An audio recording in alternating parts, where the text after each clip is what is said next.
बिहार में जो जनादेश आया है वो जनादेश है या फिर कि ज्ञानेश का आदेश, ज्ञानासा देश। और क्या इस ज्ञानासा देश ने आज की तारीख में नीतीश कुमार के लिए एक खतरे की घंटी बजा दी है क्या? नीतीश कुमार जिनको लेकर कुछ लोग नई तरीके की अटकलें लगा रहे थे, अब उन तमाम अटकलों पर ऐसा लगता है जैसे विराम लग चुका है। जिस वक्त मैं ये वीडियो रिकॉर्ड कर रहा हूं 4:40 हो रहे हैं, लेकिन मजे की बात यह है कि 4:40 होने के बावजूद अब तक केवल और केवल 14 सीटों पर नतीजे घोषित हो सके हैं। यानी कि कुल मिलाकर वोटों की गिनती का काम बड़ी ही धीमी रफ्तार से चल रहा है। अब ये धीमी रफ्तार से चल रहा है तो क्या इससे भी ज्ञानेश जी के आदेश का कोई कनेक्शन है? भारतीय जनता पार्टी के एक नेता ने काफी पहले, 2 दिन पहले, 48 घंटे पहले कैसे यह बता दिया था कि क्लीन स्विप करेगी भारतीय जनता पार्टी, और उन्होंने जो आंकड़ा उस समय पे बताया था आज वो आंकड़ा नतीजों में कन्वर्ट होता हुआ भी नजर आ रहा है।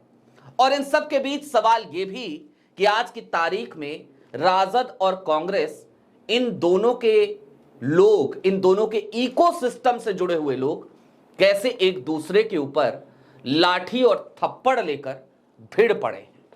सारी बातें जरा विस्तार से करेंगे। नमस्कार, मैं स्वप्निल और आप मुद्दा देख रहे हैं। दोस्तों, आगे बढ़ें उससे पहले वही छोटी सी अपील। मुद्दा इन दिनों एक गंभीर आर्थिक संकट से जूझ रहा है। एक तरफ हमारे मेन बैंक अकाउंट का फ्रीज होना, तो दूसरी तरफ हमारे 28 साल पुराने चैनल का हमसे लंबे समय तक छिन जाना। ऐसे में डे टू डे ऑपरेशंस में मुद्दा को कुछ दिक्कतों का सामना करना पड़ता है। लिहाजा आपसे गुजारिश है, यदि आप चाहें तो छोटी छोटी मदद मुद्दा की जरूर कीजिएगा। आगे बढ़ते हैं और अब जरा एक एक समीकरण को समझने की कोशिश करते हैं। और इस कवायद में सबसे पहले उसी सवाल की तरफ चलते हैं कि क्या इस ज्ञानेशा देश ने आज की तारीख में किसी और को नहीं बल्कि नीतीश कुमार को बुरा फंसा दिया। इस वक्त की जो टैली है वो टैली ये बता रही है कि फिलवक्त भारतीय जनता पार्टी 91 सीटों पर बढ़त बनाए हुए है।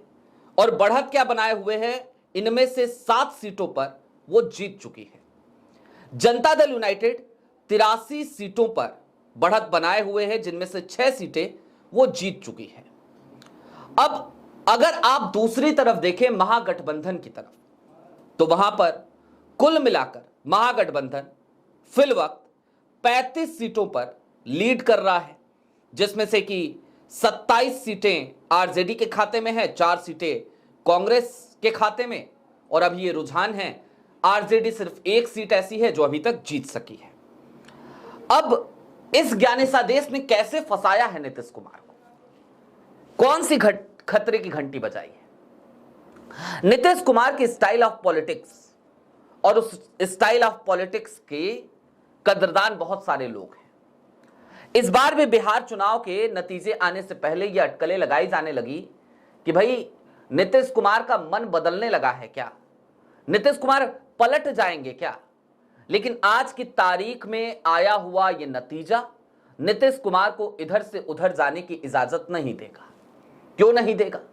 क्योंकि उधर जाके करेंगे भी क्या? क्या पोजीशन में बैठेंगे नीतीश कुमार? जाहिर सी बात है, ऐसा ही लगता है। दूसरा, आज की तारीख में यदि भारतीय जनता पार्टी यह कहे कि हम आपको मुख्यमंत्री नहीं बनाएंगे, तो क्या नीतीश कुमार के पास कोई विकल्प बचा है? जाहिर सी बात है, कोई विकल्प नहीं बचा।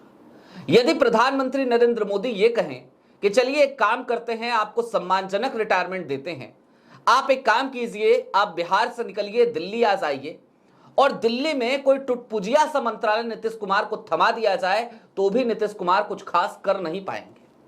और ऐसा इसलिए भी होगा क्योंकि आज की तारीख में नंबर गेम सीधे तौर पर भारतीय जनता पार्टी के पक्ष में दिखाई दे रहा है।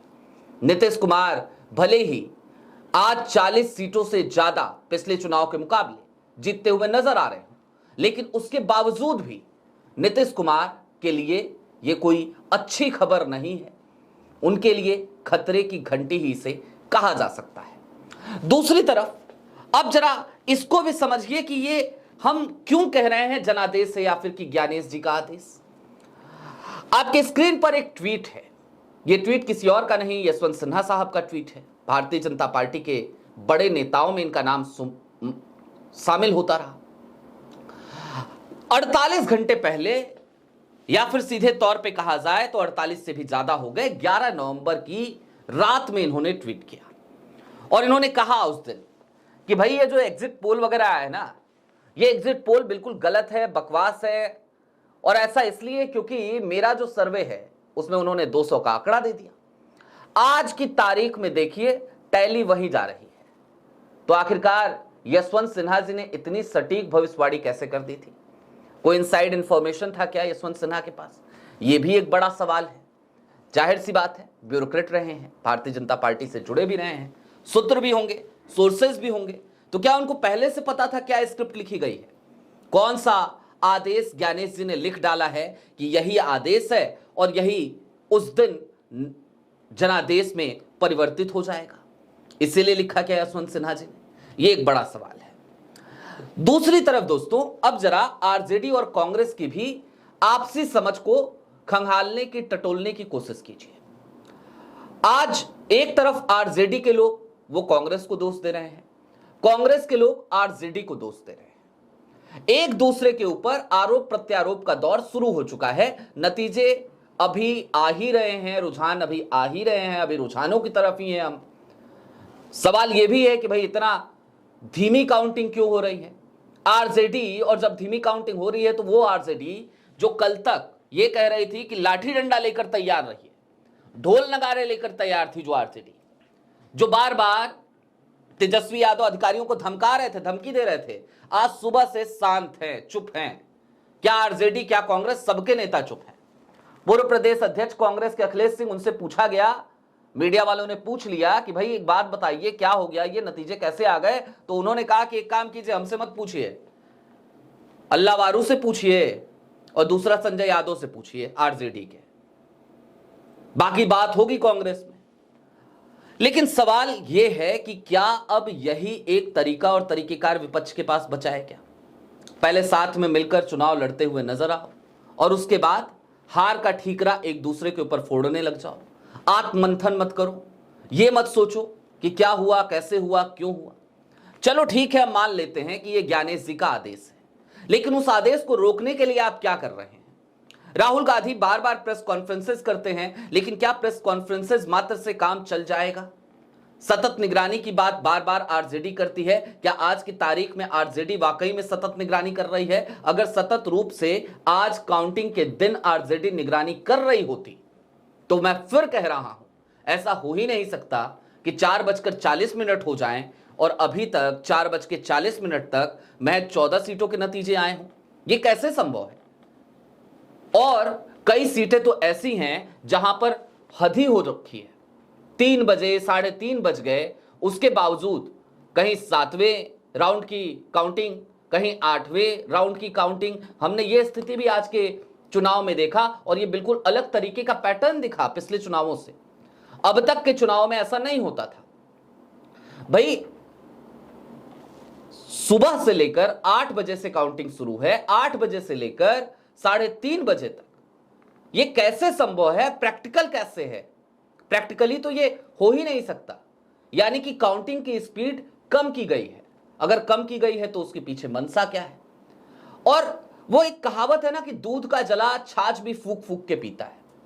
यही आरजेडी 2020 के चुनाव में सरकार बनाने की स्थिति में थी, लेकिन क्या हुआ था उस वक्त पे? काउंटिंग धीमी हुई, उसके बाद क्या पता चला? पता यह चला कि कई ऐसी सीटें जो जीती हुई लग रही थी आरजेडी की, वो तमाम सीटों पर सर्टिफिकेट जनता दल यूनाइटेड या भारतीय जनता पार्टी के कैंडिडेट्स को दे दिया गया। उस वक्त पे जो ये कृत्य हुआ था, यदि उससे आरजेडी ने सबक नहीं लिया, आज की तारीख में ये स्लो काउंटिंग होने दे रहे हैं, तो फिर इसका दोष किसे दिया जाए? एक दूसरे के ऊपर ठीक है आप लाठियां चलाइए, बिल्कुल चलाइए। गठबंधन धर्म का आप लोगों ने कितना पालन किया, कितना नहीं किया, इसका भी आप आत्ममंथन कीजिए, लेकिन आत्ममंथन इसका भी तो कीजिए हुजूर, विपक्ष के लोगों, कि आखिरकार ज्ञानेश जी के आदेश को रोकने के लिए आप कितने सजग थे, कितने तैयार थे। जवाब है आप तैयार ही नहीं थे। अगर तैयार रहते तो आज कमोबेश ये स्थिति देखने को नहीं मिल रही होती। अब फिर चिल्लाइए अगले 5 साल तक बिहार में, जाइए सुप्रीम कोर्ट, अलग अलग सीटों को लेकर, होना जाना कुछ नहीं है। ये आपको भी पता है, ये इस देश की जनता को भी पता है। और मैं एक बात और कहता हूं आज, राहुल गांधी से भी, तेजस्वी यादव से भी और दर्शकों से भी, और बड़ी कड़वी बात कह रहा हूं। जब आपको पता है इसी तरीके से चुनाव हो रहे हैं तो चुनाव लड़ते क्यों हो भैया? छोड़ दो, रहने दो, तुमसे ना हो पाएगा। अगर तुम इस तरीके की धांधली को नहीं रोक सकते तो तुम अपने मतदाताओं का समय, वक्त, पैसा सब खराब कर रहे हो। एक वीडियो वायरल हुई थी, एक लड़का, उसने बताया था कि 4,000 रुपए तेजस्वी भैया खर्च करके जा रहे हैं। जरा सोचिए आज उस लड़के पे क्या बीत रही होगी, उन तमाम युवाओं पे क्या बीत रही होगी जिन्होंने रोजगार के लिए आपको चुनने की कोशिश करी। आज उन सबकी उम्मीदें टूटी हैं, और टूटी इसलिए भी है क्योंकि आप ज्ञानेशादेश को रोकने में कामयाब नहीं हो सके। मैं, लोग लाख कहें, इसे जनादेश नहीं मानता, मैं इसे ज्ञानेशादेश ही कहूंगा। आपकी क्या राय है हमें कमेंट बॉक्स में जरूर बताइएगा। अभी के लिए दीजिए इजाजत, चलते चलते फिर वही अपील, चैनल पे नए हो तो सब्सक्राइब करते हुए जाइएगा, सक्षम हो तो छोटी छोटी मदद मुद्दा की जरूर कीजिएगा।